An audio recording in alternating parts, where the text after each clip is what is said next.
Imagine waking up, you grab your phone off the nightstand, and you see this official email from PayPal. The absolute worst way to start your morning. Oh, it really is. And, you check the sender address, and it's not a spoof. Like, it's genuinely from service at paypal.com. Not the real deal. Exactly.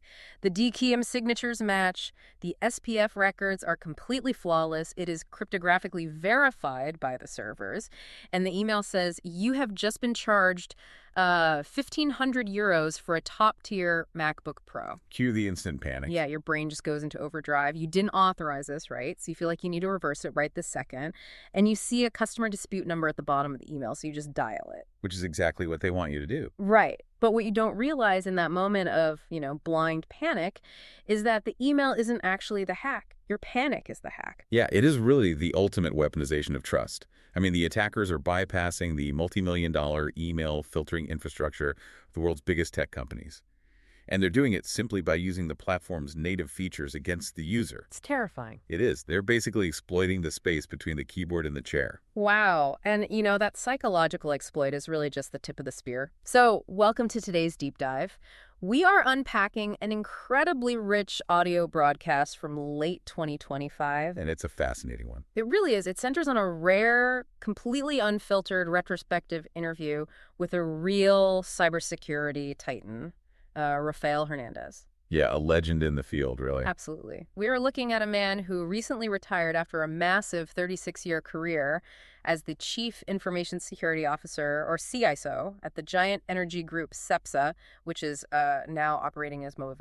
I mean, surviving some 6 years in this specific vertical is basically unheard of. Really? That rare? Oh, yeah. He was securing industrial networks before the concept of, a modern cloud architecture even existed in academic white papers. Okay, let's unpack this. Because this isn't just some nostalgic look back at the days of, perimeter firewalls and localized servers.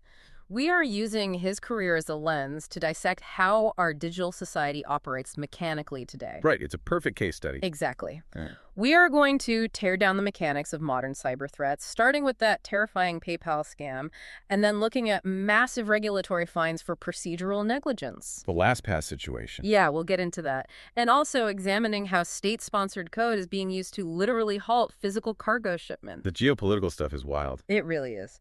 And from there, we'll explore the fundamental culture clash between operational technology and modern IT. We'll dissect the highly professionalized syndicate structures of the cybercrime industry and ultimately look at the human element. The brotherhood of defenders, right. Right, that uncompetitive, deeply loyal community that actually holds the line against these threats. It really is a critical examination of how the threat landscape has industrialized and, how the defense has had to evolve from a purely technical discipline into this incredibly complex blend of psychology, legal compliance, and corporate governance. So whether you are a security architect reviewing your identity access management or a board member trying to understand your legal liabilities. What you really should be doing. Seriously. Or if you're just someone trying to navigate a digital economy that is constantly demanding your data, this deep dive is going to connect the mechanics of global cyber warfare directly to your personal digital footprint. Let's start by looking at the battlefield as it exists today, because the broadcast frames Rafael's retirement against the backdrop of some pretty intense current events. Yeah, it illustrates an escalating scale of vulnerability. So let's look at the mechanics of that PayPal scam I mentioned off the top. Yeah, let's break that down. Because we've spent decades training users, training employees to verify the sender address, check the domain, we tell them. Right, don't click suspicious links. Exactly. But here, the attackers found a loophole in the authentication architecture itself. Well, let's break down the mechanics of why this is so devastating. Yeah. Standard email security relies heavily on protocols like DNR, SPF, and DKIM to prevent domain spoofing. Right. So if an attacker tries to send an email pretending to be PayPal from, say, a rogue server in Eastern Europe, Gmail or Outlook will check those cryptographic signatures. And they'd see it's fake. Exactly. They don't match PayPal's published DNS records and instantly route the email to spam or just drop it entirely. But I'd push back on the idea that this makes the system secure because the attackers aren't even spoofing anymore. They're literally logging into PayPal, creating a legitimate invoice or money request, and using PayPal's own automated mailer to send the threat. Yeah, that's the genius of it, unfortunately. Right, like exactly how do we defend against that? The email originates from PayPal's actual IP addresses. It is signed with PayPal's actual cryptographic keys. It passes every technical test. Yeah. The receiving mail server evaluates the email, gives it a perfect health score, and drops it right into the user's primary inbox. So you defend against it by shifting the focus from technical authentication to behavioral analysis and emotional regulation. Wait, emotional regulation? Yeah, the technical infrastructure performed exactly as designed, right? Yeah. It delivered a legitimate message from the platform. The vulnerability actually lies in the platform's open text fields. Oh, I see. The attacker puts their own phone number in the seller notes or the terms and conditions section of that invoice. Ah, so the panic sets in, the amygdala, the fear center of the brain just takes over. You see a €1,500 charge, you don't verify the phone number against PayPal's official website. No, of course not. You're panicking. Right, you just dial the number sitting right there in the verified email. And when you dial that number, you aren't talking to some amateur script kiddie. You are routed to a highly professional call center. Yeah.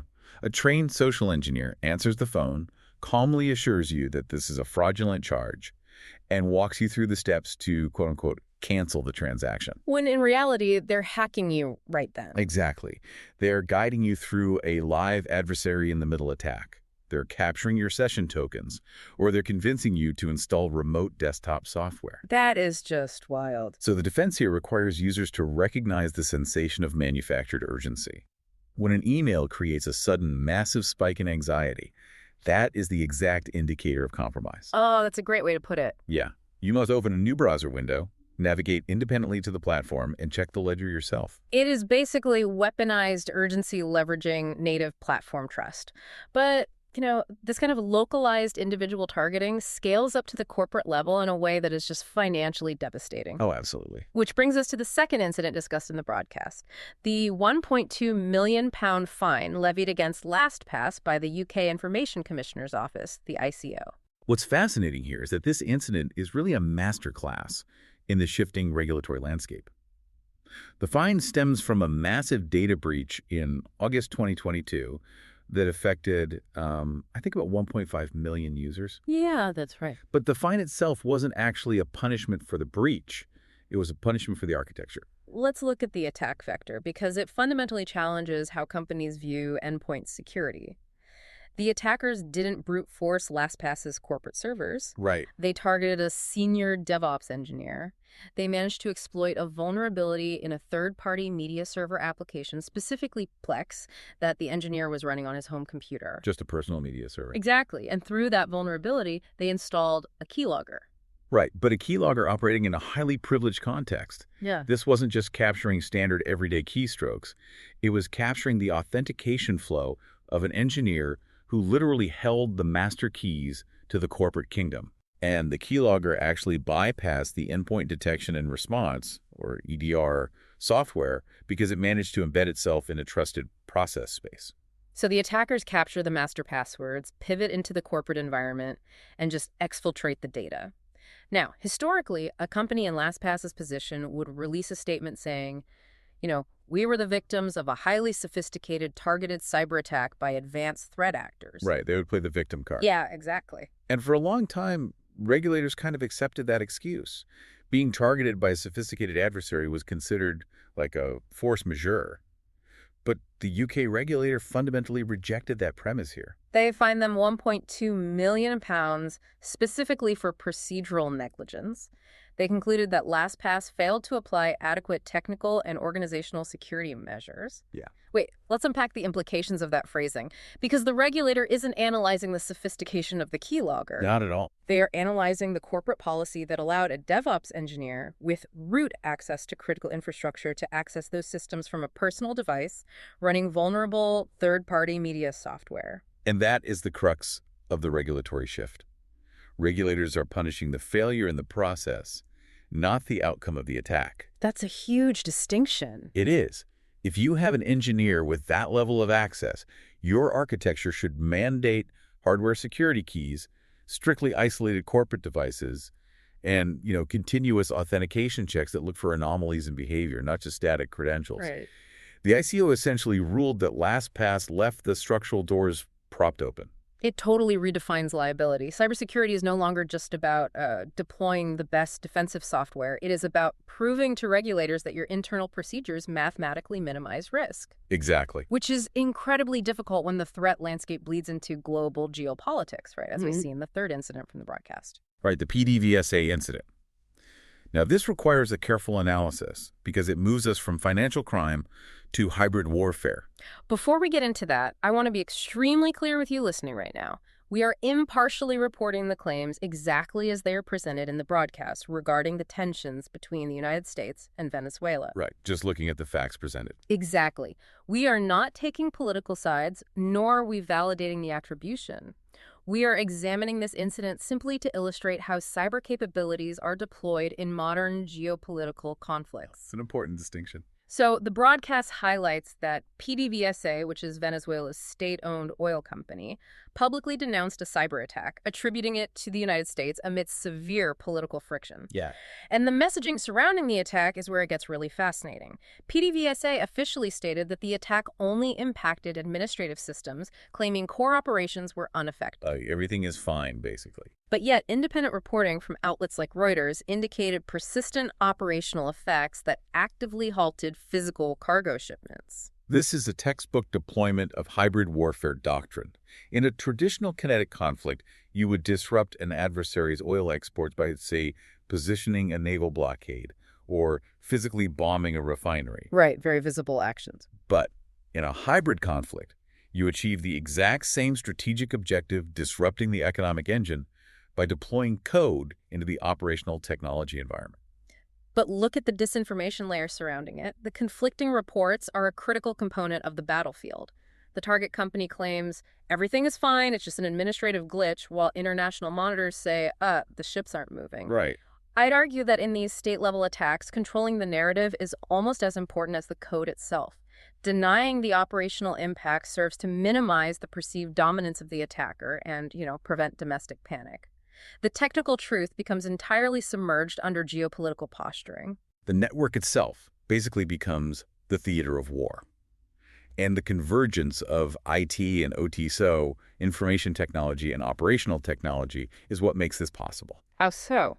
Well, the administrative systems, which are connected to the internet, are increasingly bridged to the operational systems that control the physical valves, the pumps, and the loading docks. See. So if an attacker breaches the administrative layer, they can often pivot laterally right into the industrial control systems. Which brings us perfectly to the core of this deep dive. How did we build an infrastructure so fragile that, an email can drain a bank account, a home media server can compromise a global password manager, and code can stop an oil tanker? It's a great question. To understand the root cause of this fragility, the broadcast relies on the perspective of Rafael Hernandez. He lived through the foundational architectural shifts of the modern internet. He really saw it all happen. Yeah, he started his career almost 37 years ago in the industrial world, dealing explicitly with OT, operational technology.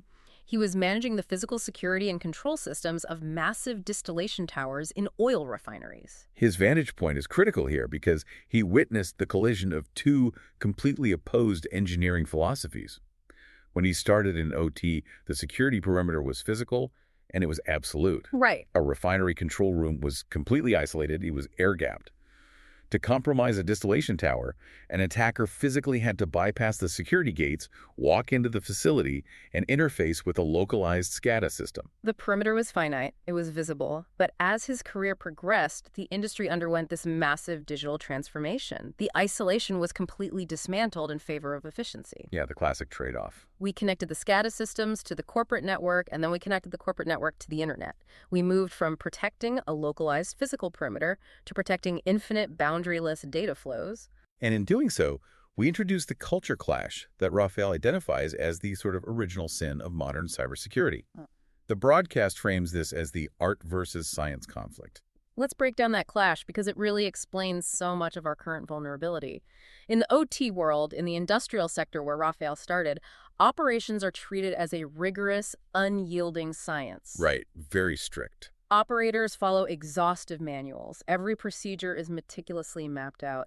You do not improvise when managing a highly pressurized distillation tower because improvisation leads to catastrophic physical failure. Yeah, things explode. The culture of OT is built on predictability and extreme risk aversion. Hmm, But as the IT sector exploded, it developed a completely different ethos. right. The IT world, particularly with the rise of agile methodology and DevOps, began to treat technology development as an art form. The mantra basically became move fast and break things. Which is terrifying from a security standpoint. Developers are incentivized to be creative, right? To deploy rapidly, to iterate on the fly. Let's say a development team needs to test a new piece of code. In this culture, they might just spin up a new cloud server instance over the weekend. They bypass the standard security provisioning because it slows down their sprint I velocity. just want to get it done. Yeah. They leave an S3 bucket publicly accessible, or they hard-code an API key into a public GitHub repository purely out of convenience. And that is exactly the behavior Raphael calls out. In the broadcast, he explicitly states, the cloud is not a jungle. He is condemning the idea that the digital environment is this untamed frontier where developers can act without any procedural constraint. Here's where it gets really interesting. I look at it like comparing a highly regulated nuclear power plant to a group of jazz musicians improvising on stage. Oh, that's a good analogy. Right. Improvisation is great for music, but disastrous for data architecture. In the old model, you had a single badge scanner at the front door of the building. Everyone inside was vetted, but modern IT architecture essentially took all the sensitive corporate documents, threw them onto picnic tables in a massive public park, and told the employees, just do your work here, it's more collaborative. It's an environment designed for speed and connection, but it's inherently hostile to security. Your analogy highlights the architectural flaw perfectly. When you optimize entirely for speed and collaborative art, you abandon the rigorous science required for defense. Yeah. The £1.2 million fine LastPass received. That is the direct consequence of the IT culture clashing with the reality of modern threat actors.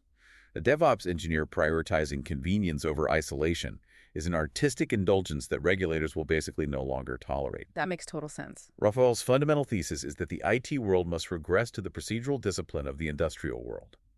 Process and procedure are not the enemies of innovation. They are the baseline requirements for survival in a hostile environment. But here is the truly terrifying asymmetry of the situation. While the defenders in the corporate IT world have been fighting against procedural discipline, wanting to maintain their agile, improvisational freedom, the attackers have done the exact opposite. Yeah, they really have. The broadcast transitions into an analysis of the modern adversary, and it details the industrialization of cybercrime. We are no longer dealing with isolated individuals here. The evolution of the threat actor is perhaps the most significant shift of Raphael's entire career. The profile of the attacker has completely transformed. Decades ago, the perceived threat was the lone hacker. You know, the cliche of the long-haired teenager in a basement, driven by ego, trying to deface a website just for bragging rights on a message board. Right, the freaks, as they used to call them. Exactly. It was an individualized, highly disorganized pursuit. But look at the reality today. The broadcast points out that cybercrime has scaled to become the second largest black market globally. Which is staggering. It has eclipsed the global drug trade. It generates more revenue than human trafficking. The only illegal enterprise larger than cybercrime right now is the international illicit arms trade. And you do not generate multi-trillion-dollar revenues globally without adopting immense corporate discipline. The attackers realized that the lone wolf model just doesn't scale, so they adopted the very corporate structures they were attacking. The broadcast details this terrifying division of labor within modern cybercrime syndicates. It is quite literally an optimized supply chain. Let's look at the specific departments they have built. Sure. It starts with the R&D department, the vulnerability researchers. These are highly skilled exploit developers. Their entire function is to probe operating systems, enterprise software, and hardware firmware to discover zero-day vulnerabilities or unpatched one-days. So they don't actually do the hacking. No, they do not conduct attacks themselves. They do not interact with victims. They map the attack surface, develop the exploit code, and package it. Wait, I'd push back on the idea that they rely heavily on 0 days, though, because finding a true 0 day is incredibly rare and resource-intensive, right? How do you build a reliable, high-volume business model on something that might not even exist? You're right. 0 days are often reserved for nation-state actors. The commercial syndicates focus primarily on one-day's vulnerabilities that have been publicly disclosed but not yet patched by the majority of corporations. Oh, I see. They weaponize the time gap between the release of a patch and its actual deployment in the enterprise environment. Mm. But more importantly, they bypass the need for complex exploits entirely by relying on the second department, the initial access brokers, or IABs. The IADs. This is the harvesting department. These are the threat actors running massive phishing campaigns, deploying those adversary-in-the-middle attacks we discussed with the PayPal scam. Exactly. Their sole metric of success is the volume of valid credentials and active session cookies they can harvest. Yeah, they aren't trying to deploy ransomware or anything complex. They are simply breaking down the front door, propping it open, and selling the address of the open door to the next group. They commoditize access. Which feeds directly into the engineering and operations teams, the ransomware as a service, or RAS affiliates. Right, the RAS guys. These are the operators who buy the access from the IABs, fuse it with the exploit kits developed by the researchers, and actually deploy the payload into the victim's network. They perform the lateral movement, they escalate privileges, they find the domain controller, and they execute the encryption and exfiltration. And notice the financial structure here. The RAS operators don't usually build their own malware. They lease it from the core syndicate developers in exchange for a percentage of the ransom. Like a franchise. Exactly. It is a highly optimized franchise model. And if the victim refuses to pay the ransom to decrypt their files, the syndicate pivots to the fourth department, highlighted in the broadcast. The sales team. The dark web data auctions. This is where it gets incredibly dystopian. Think about your own data for a second. If the target company won't pay the extortion fee, the sales team takes the exfiltrated database, which could contain millions of customer credit cards, proprietary source code, or internal emails, and they manage its auction on dark web forums. They act as a full-service commercial entity. Yeah. They set up escrow services to guarantee the transaction, they handle the cryptocurrency laundering through mixers, and they even provide customer support to the buyers of the stolen data to ensure the files open correctly. The strategic implication of this supply chain is immense.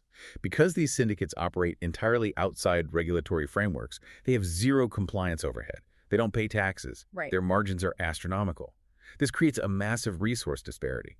As Rafael notes in the broadcast, if the defenders allocate 10 units of resources to build a defense, the syndicates can effortlessly allocate 100 units to tear it down. And the ultimate prize has completely shifted. It's no longer about shutting down a server to cause operational downtime. A company can survive a server being offline for 24 hours. Data is the prize now. Absolutely. The broadcast explicitly mentions that modern corporations fear data extortion far more than operational disruption. If a manufacturing plant stops, you lose a day of revenue. But if the healthcare provider's patient database is auctioned on the dark web, the regulatory fines and class action lawsuits can bankrupt the organization. Which brings us to the most brutal aspect of a CISO's job. If the adversary operates a highly optimized, heavily funded supply chain focused entirely on data extraction, how does a security leader secure the massive budget required to defend against it? This is the boardroom battle, because identifying the threat architecture is really only half the job. The other half, arguably the harder half, is translating that threat into a language that executives understand so they actually write the check. That's usually the hardest part. To understand this battle, we have to look at what the defenders are actually trying to protect. The broadcast emphasizes Rafael's view that the ultimate vulnerability today is digital identity. This is the natural consequence of the cloud migration we discussed earlier. When the data moved out of the localized server room and into distributed cloud environments like AWS or Azure, the traditional network perimeter basically dissolved. Right. You can't put a firewall around a public cloud infrastructure accessed by a remote workforce. The perimeter shrinks down to the individual. Let's look at the mechanics of zero trust architecture, because this is what CISOs are desperately trying to implement. In a legacy system, if you were on the corporate VPN, you were trusted implicitly. Yeah, you were inside the castle. But zero trust assumes the network is always hostile. It requires continuous verification of the digital identity. It analyzes the context of the login like, is this user logging in from their usual location? Are they using a managed device? Is their behavioral pattern normal? The identity is the new perimeter. If an IAB, an initial access broker, steals a valid session token, they don't need to break through a firewall.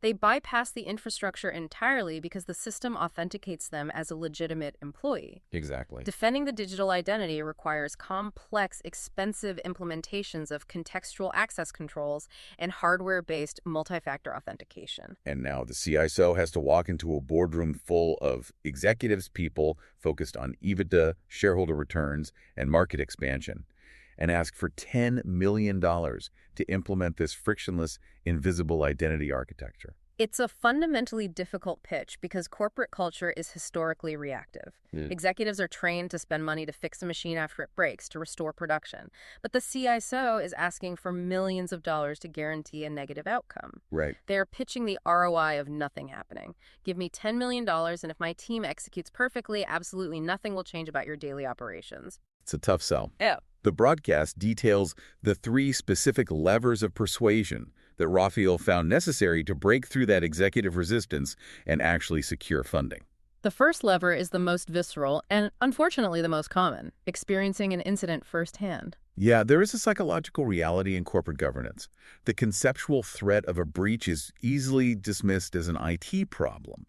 But the physical reality of a ransomware screen locking the CFO out of the general ledger, that immediately transforms cybersecurity into an existential business priority. Budget is never an issue the day after a breach. Exactly. Suddenly the money is there. But relying on catastrophic failure as a funding strategy is obviously unsustainable.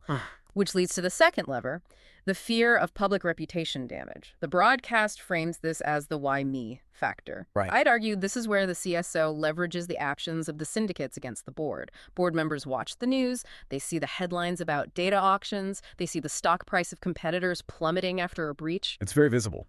Yeah, they see CEOs being hauled in front of legislative committees to explain why millions of citizen records were exposed. The fear of brand destruction, the fear of being the negative case study is highly motivating. The CISO utilizes that fear to demonstrate that security is a pillar of brand equity.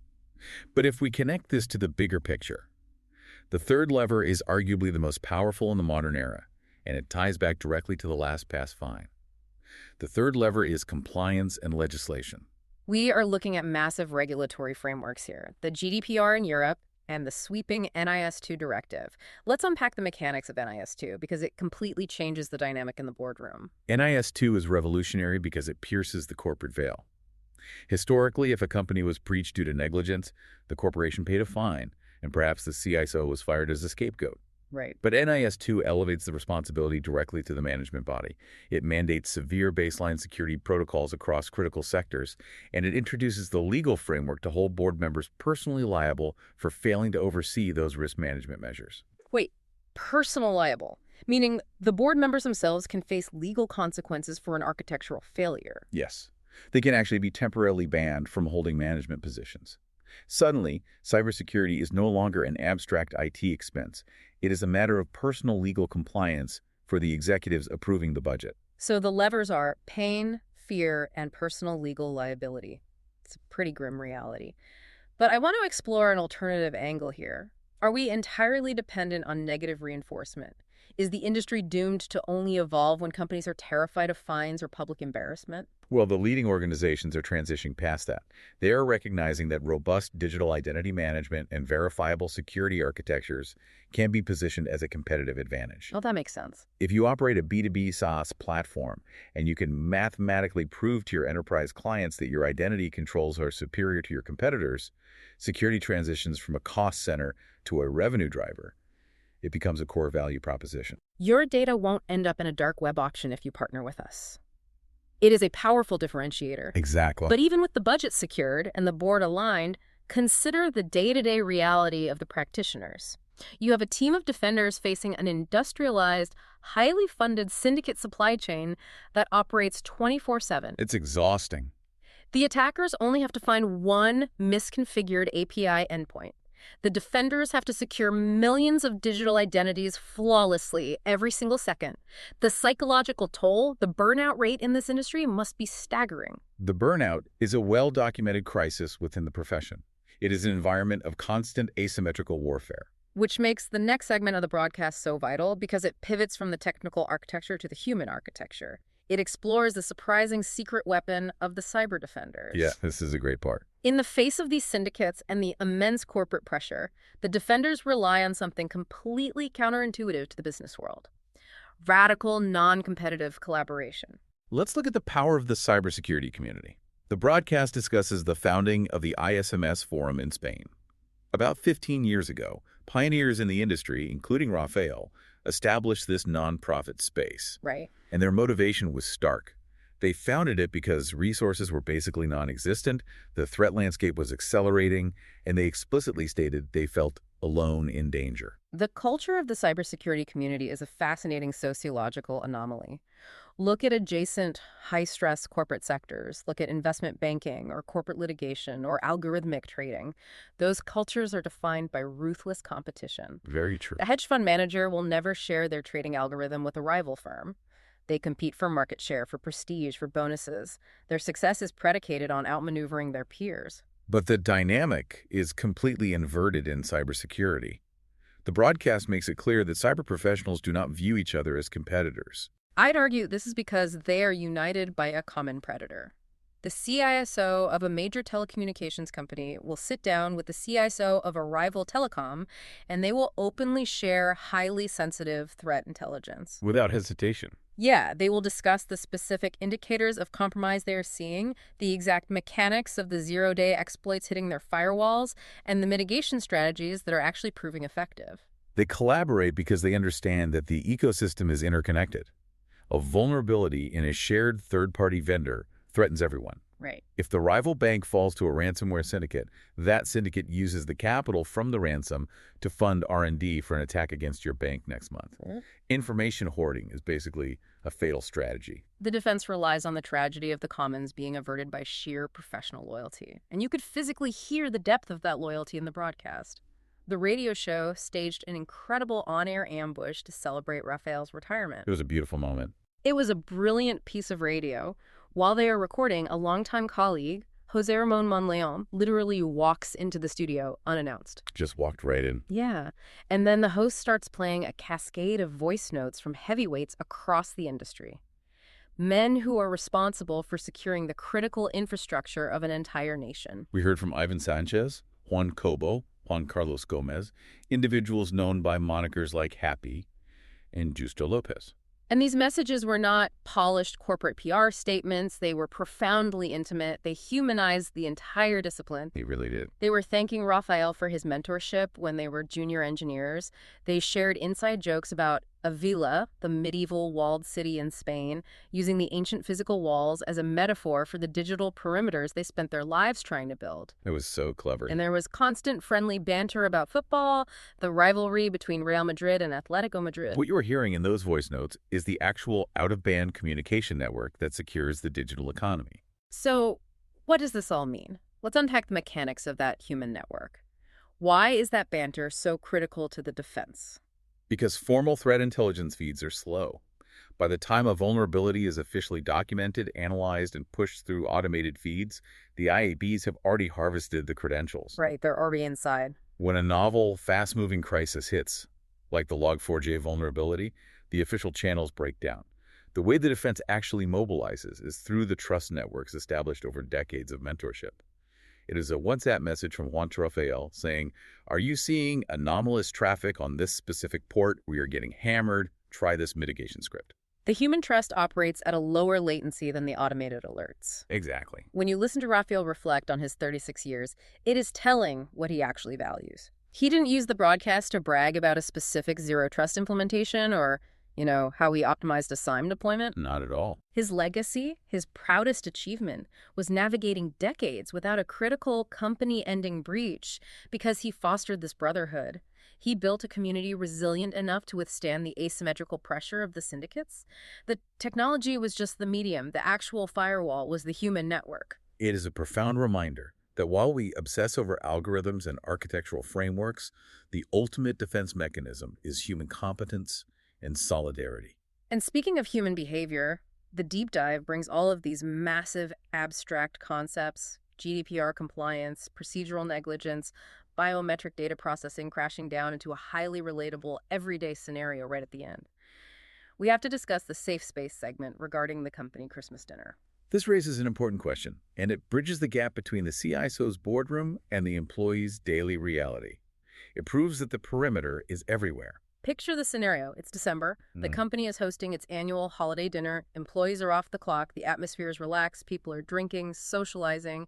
It feels like a purely analog physical environment. Sure, just a normal party. But the broadcast drops a severe warning. Taking photographs of your colleagues in this setting and posting them to social media or internal channels without their explicit documented consent can trigger massive legal liabilities. The host explicitly references warnings from the Spanish Data Protection Agency, noting that unconsented photography in this context can result in GDPR fines reaching up to 6,000 euros. Wow. Yeah, for a single photograph. Let's analyze the mechanics of why a snapshot of Dave from accounting holding a beer is treated with the same regulatory severity as a database breach. Yeah, let's unpack that. The host quoted Bob Dylan saying, "The times they are a-changin'," and they are, because our analog actions now generate immediate digital artifacts. When you take that photo, you are not just capturing a memory, you are capturing biometric data. Sure. You are capturing a facial map, you are recording geolocation data, and you are establishing an association between an individual and a specific behavioral context, perhaps drinking alcohol. And by uploading it to a platform, you are acting as an unauthorized data processor. The GDPR is fundamentally designed to protect digital identity. It mandates that individuals have absolute sovereignty over how their personal data is processed and distributed. But I'd push back on how an average employee is supposed to actually navigate this. Yeah. Are we expecting every employee to act like a compliance officer with a clipboard at a party? Excuse me, sign this waiver before I take a selfie. I know, it sounds extreme. But the regulatory bodies are attempting to enforce the realization that the boundaries between personal and professional data have collapsed. You mentioned earlier that modern IT architecture is like a crowded public park. Right. In that park, everyone holds a high-definition biometric scanner in their pocket. The 6,000 euro fine isn't just about the photo. It is a punitive mechanism to force individuals to adopt the same procedural discipline that LastPass was fined for lacking. It brings us completely full circle. The cultural failure Raphael identified, the lack of procedural rigor in IT, applies to every single participant in the data economy. We are all holding tools capable of exposing the digital identities of the people around us. Exactly. You don't need to be an initial access broker sitting in a syndicate boiler room to cause a data privacy incident. You just need a smartphone, a lack of procedure, and bad judgment at a holiday party. Well said. Let's take a step back and survey the incredible territory we have covered today. We started by dissecting the mechanics of trust weaponization, looking at how attackers bypass DMRC and SPF protocols to deliver PayPal scams that hijack our neurobiology. We analyzed the £1.2 million LastPass fine, revealing a massive regulatory shift where boards are punished for the procedural negligence of allowing endpoint security gaps. We scaled that up to the geopolitical theater, examining how the convergence of IT and OT allows state-sponsored actors to disrupt physical cargo shipments at PDVSA, masking their operations behind layers of disinformation. We looked at the historical root of these vulnerabilities through the eyes of Rafael Hernandez. Understand the fatal culture clash between the rigid mathematical science of industrial control systems and the dangerously improvisational art of modern agile IT.